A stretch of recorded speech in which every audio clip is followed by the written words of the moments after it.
Good afternoon, everyone. It's a pleasure moderating this session, even though there's great weather outside in the Netherlands.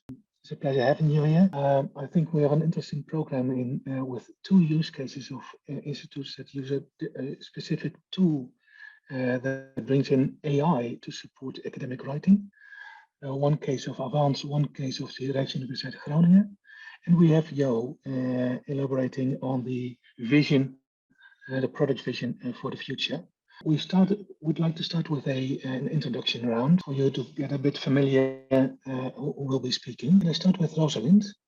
Yeah, good afternoon. My name's Rosalind, and I'm a teacher at Avans University of Applied Sciences in Den Bosch. I currently teach at the Academy of Industry and Information Technology, and I'm teaching industrial engineering students at the bachelor program. Very interesting. Jane, would you like to take over? Hello, everyone. I'm a teacher at the Language Center at the University of Groningen. I teach classes through business, law, honors college at first year all the way up to PhD level, and we use this program in all of this. Nice. Jo? Hey, thanks for being here, everyone. My name is Jo, or Jo in Dutch. I am the Associate Product Manager at FeedbackFruits for AI products in the R&D squad.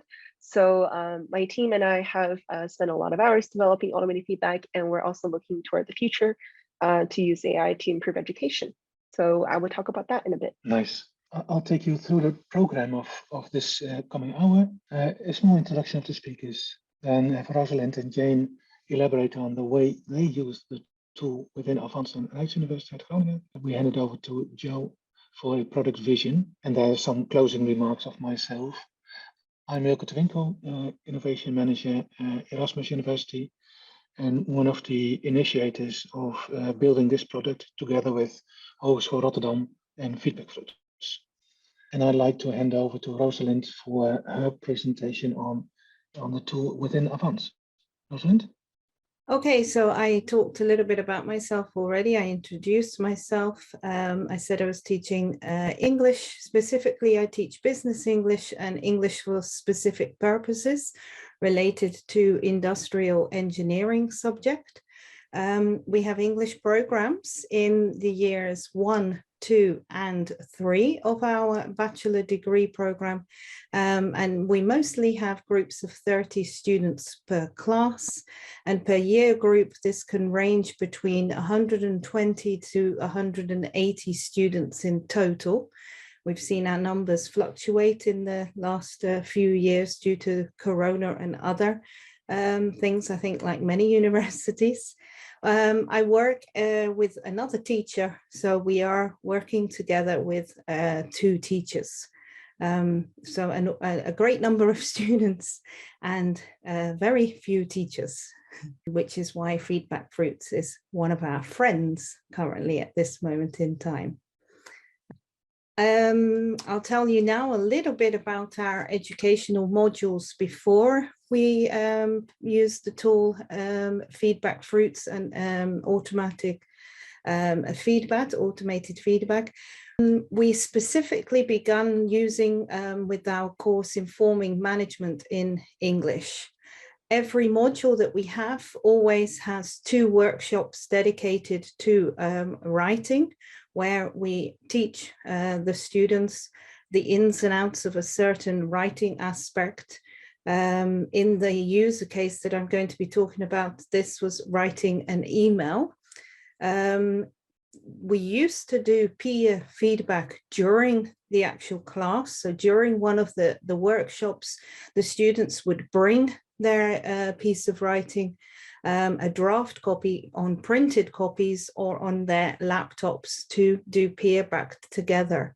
So we had traditional feedback sessions, many students in one session, individual feedback to improve from us was near on impossible to get round and to talk to every student because we have lessons of 90 minutes. So this workshop was 90 minutes.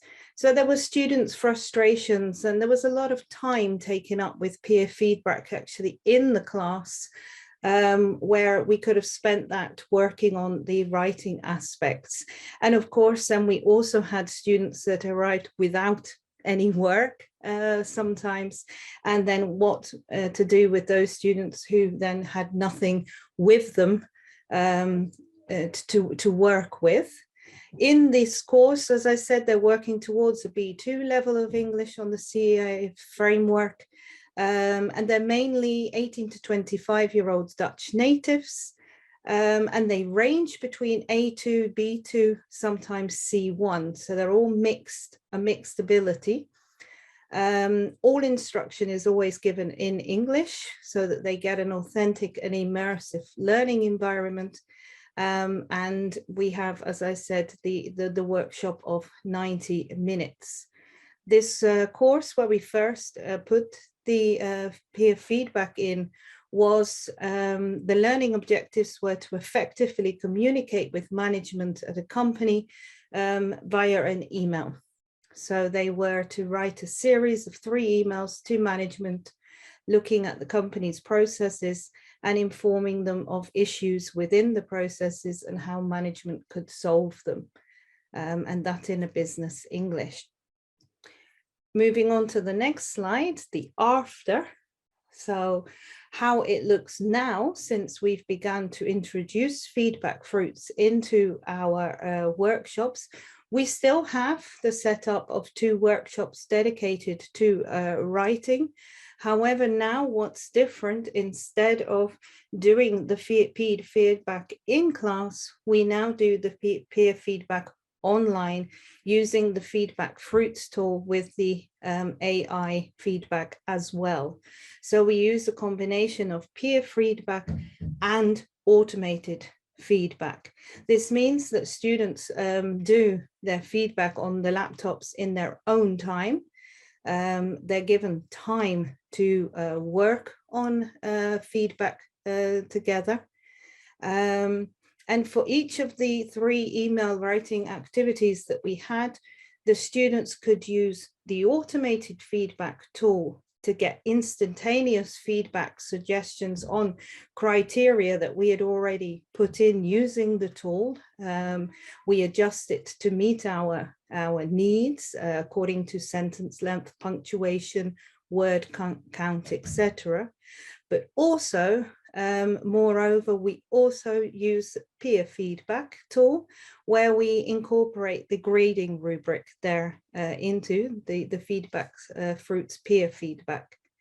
And in that way, then the students use the grading rubric together and have a look and see, okay, what am I going to be assessed on and what do we need to learn?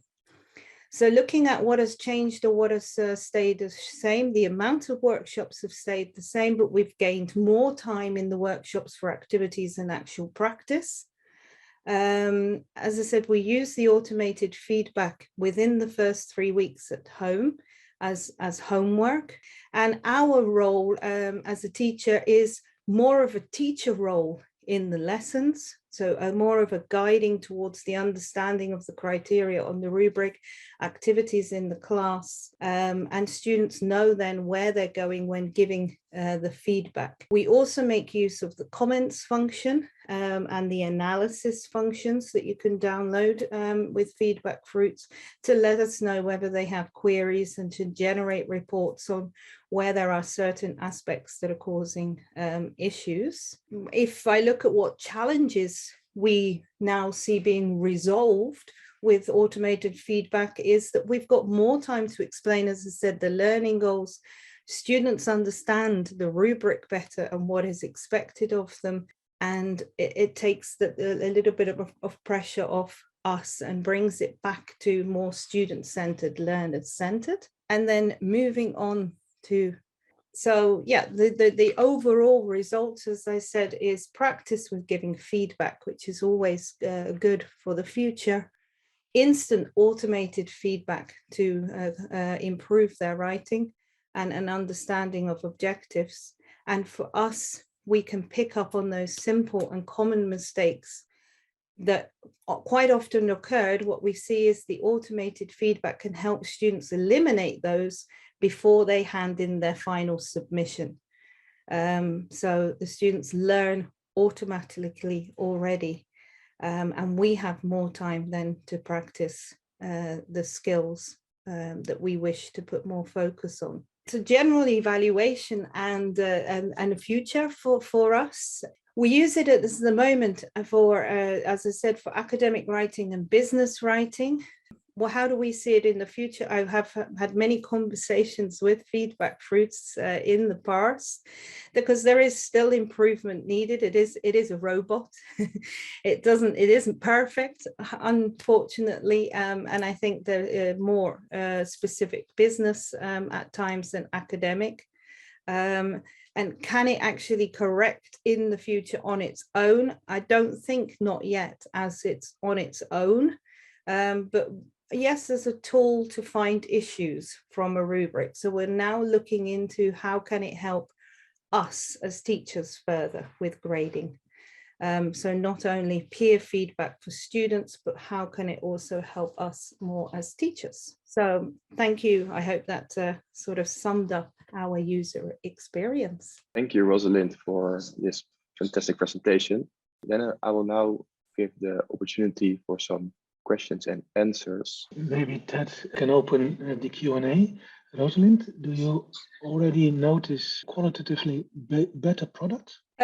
Yes, I must say with it varies per student and per level, of course. I think what it is if what a student puts into the program, the student gets back. So I think it is very much how seriously they take the program. And of course, you're always going to have that. And we are also looking into ways of how to deal with that, because sometimes the system pairs automatically. And what we have found that sometimes one student takes it more seriously than the other. So the feedback that they receive is not the same.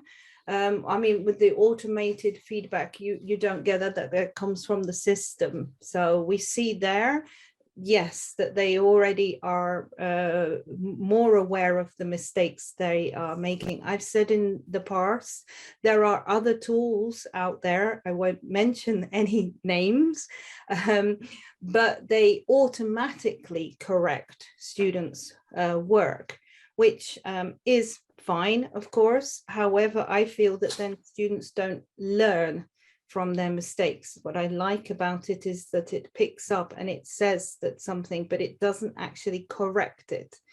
So the student has to think about it. And with the peer feedback we're looking at, we now try and match also sometimes levels. So we create 2 links for peer feedback so that we can match either a higher and a lower level, and some higher levels together, because what the higher levels say is they can't check my work. They don't have the English level. I have your question, and that is, what is the student's experience with automated feedback? Yeah, we have asked the students in various evaluations that we have done, and they especially like the automated feedback tool, that they are able to submit it first and get their work looked at. Of course, at first it was very important for them to explain to them that it doesn't mean that if the automatic feedback tool has said that it's good or it's okay, means that it's going to completely pass at the end. There were certain standard or explanations we had to give to the students at the first. And with regards to peer feedback, they very much like the fact that they're given the opportunity to do this, and in their own time, I think as well, that they have more time in class to do other activities. Hey, great to hear. If there isn't any other questions, then I would like to thank Rosalind for answering the questions and for the perfect presentation. And I would like to give the floor to Jane. Thank you, Yes. Rosalind, for your excellent reading. You're going to be a hard act to follow. I had mentioned in my introduction that I teach at various different levels. I am going to be using for this example, this case use, one of my courses. First year students, 350 students, 10 different teachers, and we're all working with automated feedback. The motivating factors that we had for using automated feedback for the teachers, it does give us less time needed to focus on the minor errors, as Rosalind had said. It also gives the teachers more time to focus on the more complex writing tasks within the 20 to 30 minutes we have to correct each paper. For students, it's immediate feedback, no matter what time of the morning or night it is. And normally I'm finding that they submit it around 2 to 3 in the morning. So it's very convenient for them to have that feedback. Formative assessment for them to help with proofreading, because it emphasizes proofreading as part of the writing tasks. It also teaches minor concepts that maybe some students might have missed in other courses, for instance, punctuation or using informal versus formal language. There's also, they can also repeatedly use the FeedbackFruits portal even for other courses. So it gives them the opportunity to not only apply it to this course, but to other courses as well. There is an opportunity, a chance to disagree with any of the AI comments, because of course, as Rosalind said, they are robots and there is still room for improvement. But the students can say, I disagree with this. And then what the teachers do is they monitor this, and it opens it up for discussion between the student and teacher. And then also those who used automated feedback did perform better than those who did not. It may reflect, though, on how dedicated they are to their work versus those who wait until the last minute and don't have time to use the automated feedback. We haven't figured out which factors come into play there, but it does show that those who use AF do perform better. Our learning objectives cover autonomous learning, and AI, the automated feedback, allows this. It is their responsibility to submit their documents, and they have to look at all the comments and correct them accordingly. There's nobody there to correct it for them, as with other AI correctors out there, correction apps. Another learning objective is to distinguish between formal and informal language, and AI's functions allow for this. I'll show that to you in a minute. They have to reflect on their own writing, and they have to process any constructive feedback that they receive on their writing. So this also goes in line with autonomous learning. Lastly, they need to work independently with online references to further their English skills. So this is another way for them to be responsible for their own learning. The setup, I must say that since the first setup, I believe it was either at the end of 2020 or the beginning of 2021, there is a huge difference in the effectiveness of FeedbackFruits automated feedback versus now, and which holds great hope for future growth and possibilities with this AI program. And it can be set up in any platform, any learning management system as an external application. I may have to take that back. I know for sure that it can set up with no problem in Canvas, Nestor, Blackboard, and Brightspace. Those are the ones that I have used. What I did here is I already set up a dummy account, and there are 16 criteria that are marked on the AI feedback when a student submits their papers. What I did is I submitted a previous tryout. Teachers, once they've created an automated feedback assignment, they can test it out with their own papers to see if it's working the way they wanted to. In my previous tryout, I submitted an anonymous paper, and you can see that it received 4 compliments. They didn't used to give compliments when you just started out, so this is an improvement. The students are very encouraged by that. 9 suggestions, 1 marked as incorrect. That's what I did, and I'll show you that. And 2 were skipped. I did notice that there were several others skipped, but again, it has improved. What I am about to show you here is exactly what the students see when they submit their papers and receive their feedback. Here, you can see that the student, for some reason, did the same paragraph twice. It does not say that it was the same paragraph twice, but it does say that both paragraphs are too short. I had the paragraphs limited from 3 to 15 sentences. So these are 2-sentence paragraphs, and so therefore it's marked.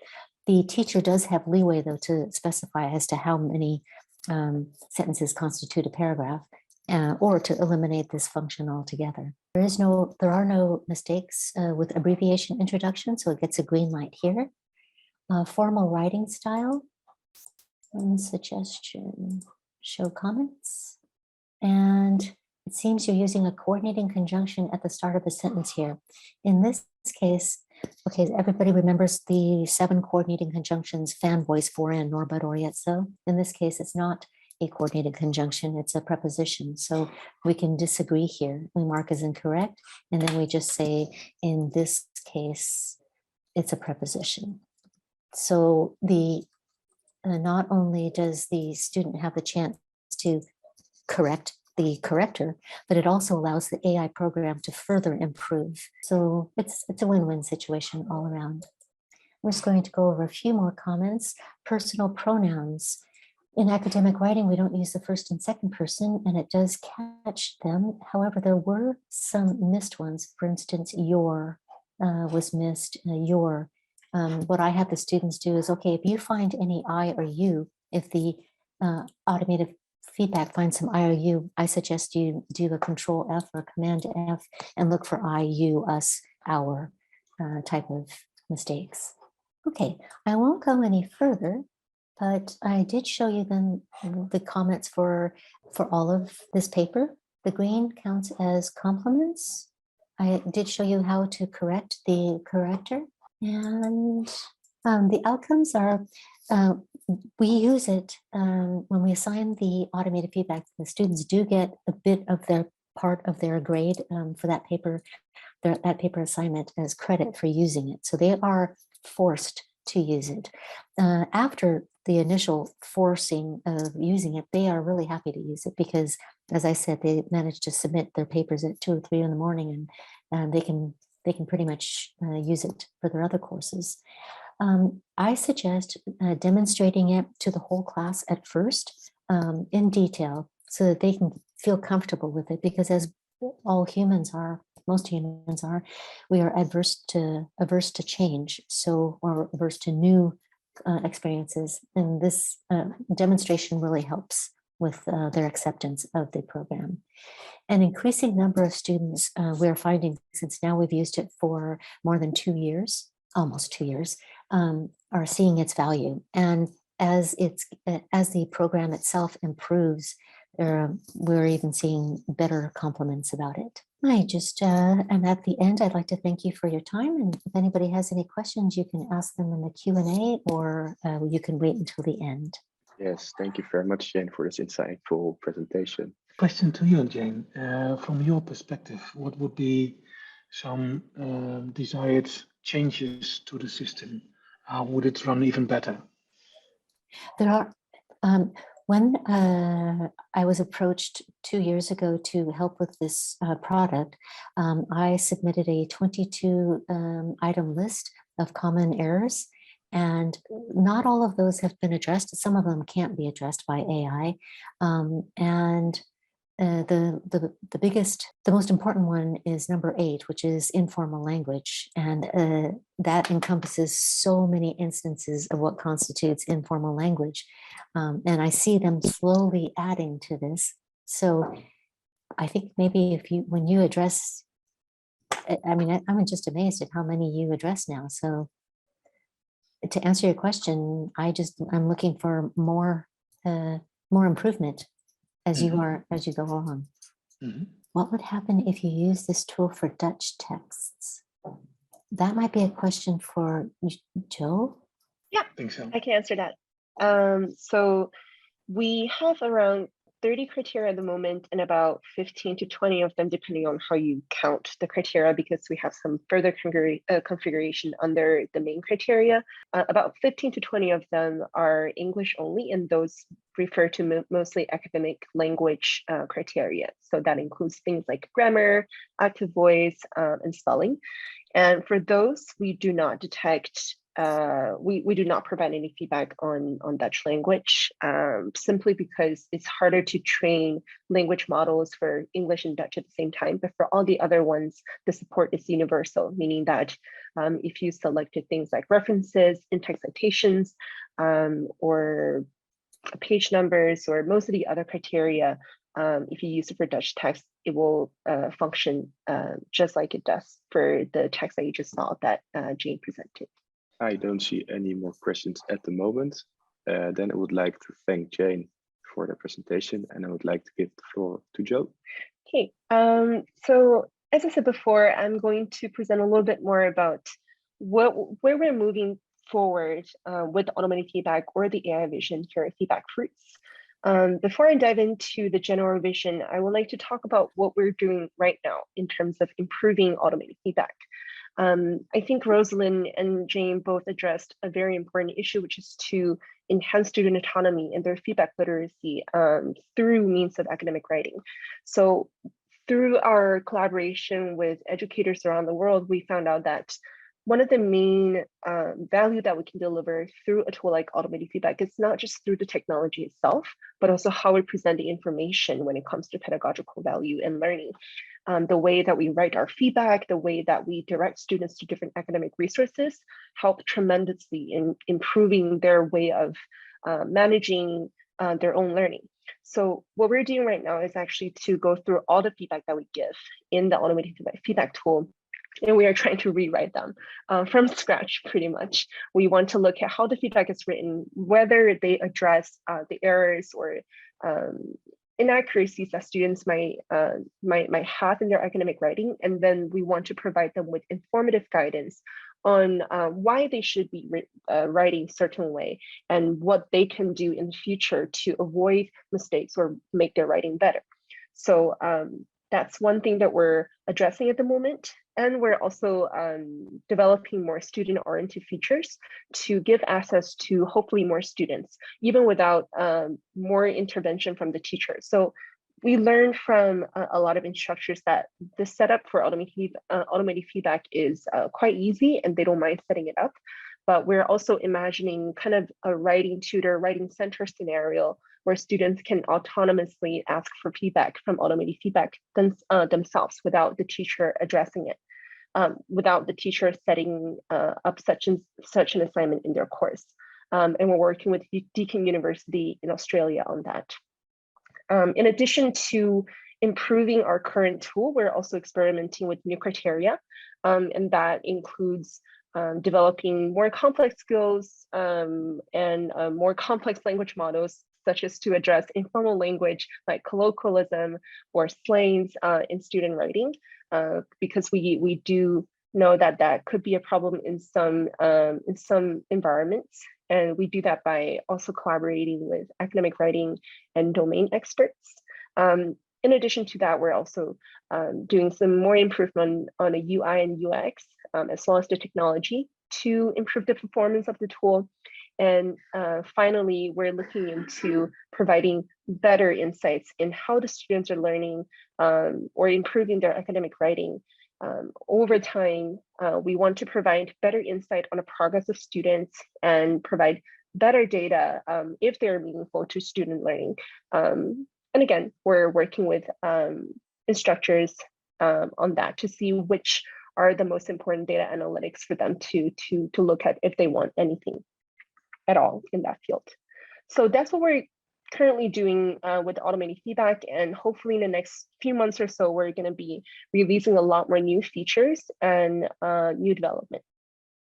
But what does AI mean for FeedbackFruits in the long run? We know that around the world, we see a trend for more accessible higher education and education in general, and we think that's a wonderful trend, and we love to see that happening.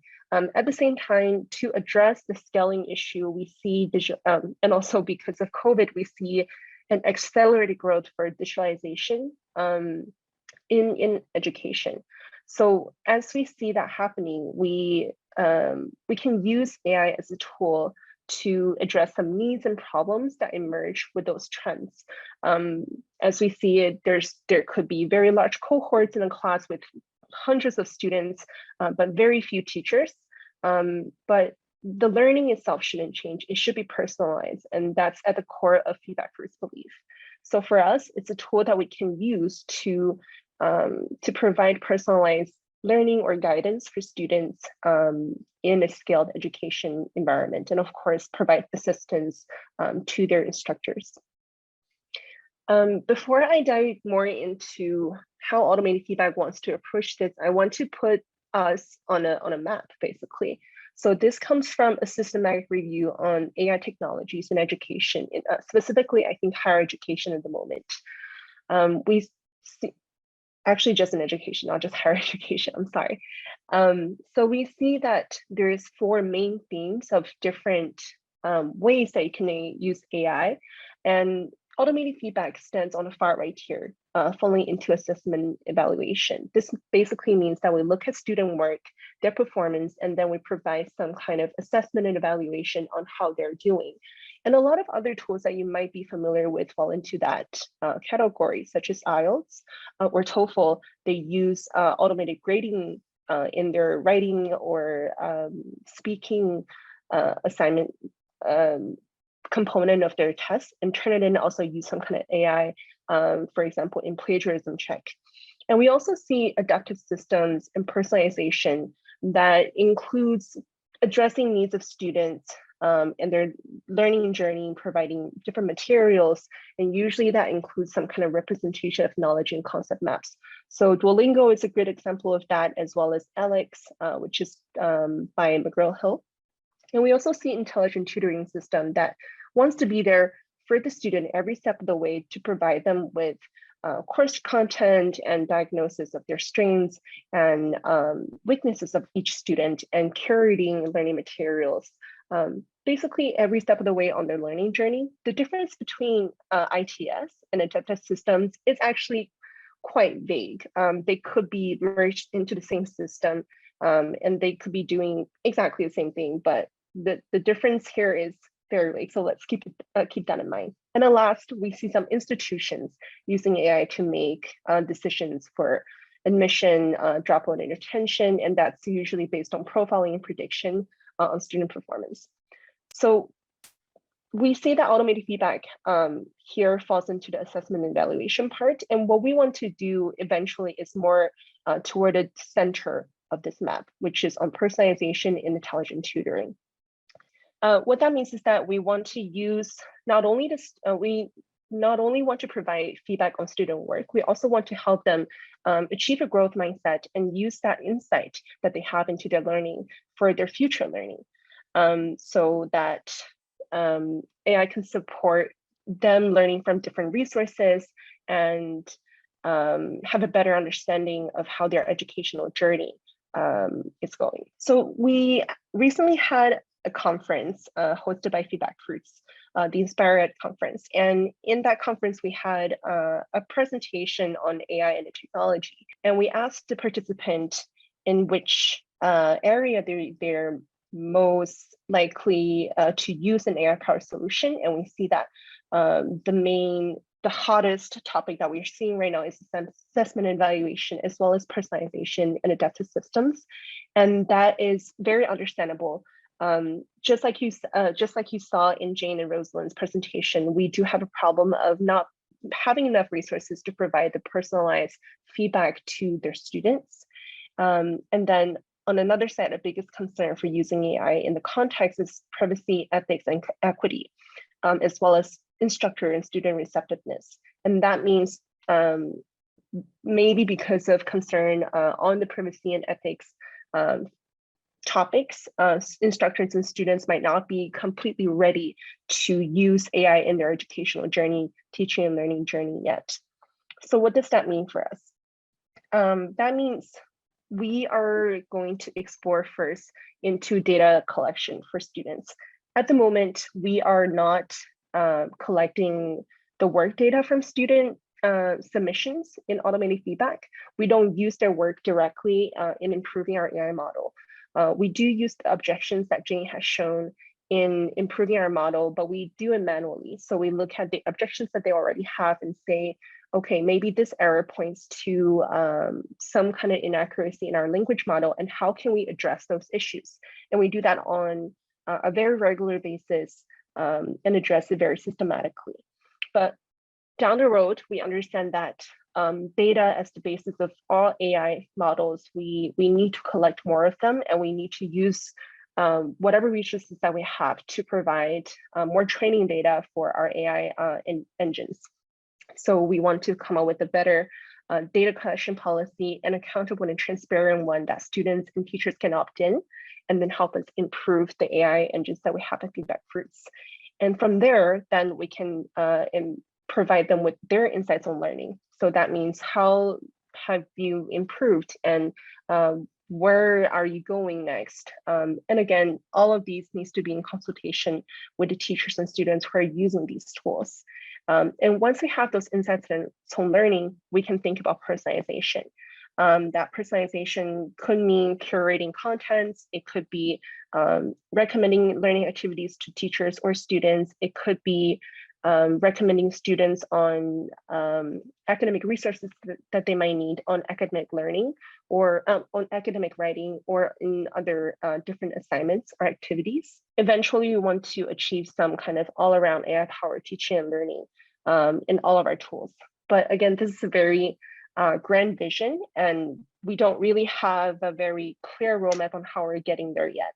And we are talking with a lot of instructors and teachers, as well as students in different contexts, to see what are the needs and what are the problems that we can address at this stage. But the bottom line is that we understand that AI is coming, and it's coming into education no matter we like it or not. We want to do it responsibly, and we want to do it meaningfully. And using AI to address competency-based learning and teaching is our ultimate goal. And we want to work with the instructors and students to achieve this goal eventually. That was the end of my presentation. Thank you very much.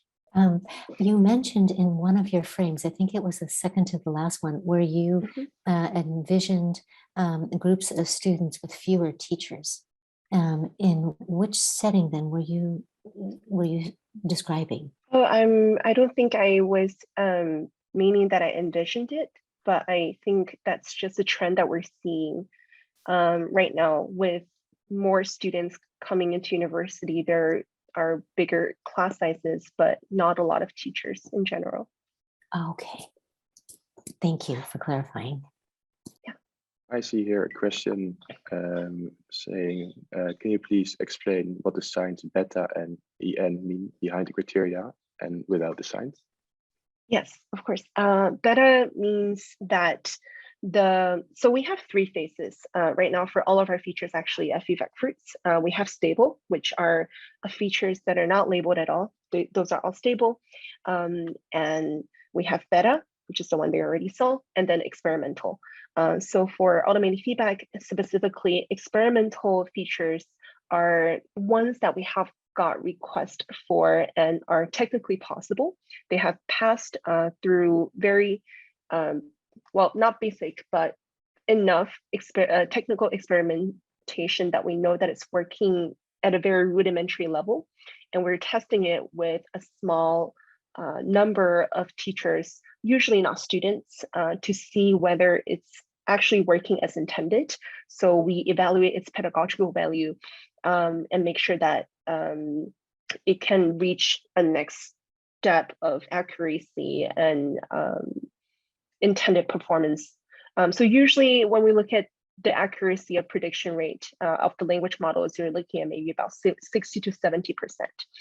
And usually at this stage, we still try to experiment with the training data that we have and try to increase the accuracy of the model to at least around 90 to 95%. And this is where they can go into beta phase. So in beta phase, currently we have the beta features available to all users of automated feedback, which also usually means all users of FeedbackFruits. Everyone can access it, but they're not performing as well as the stable criteria that we might have.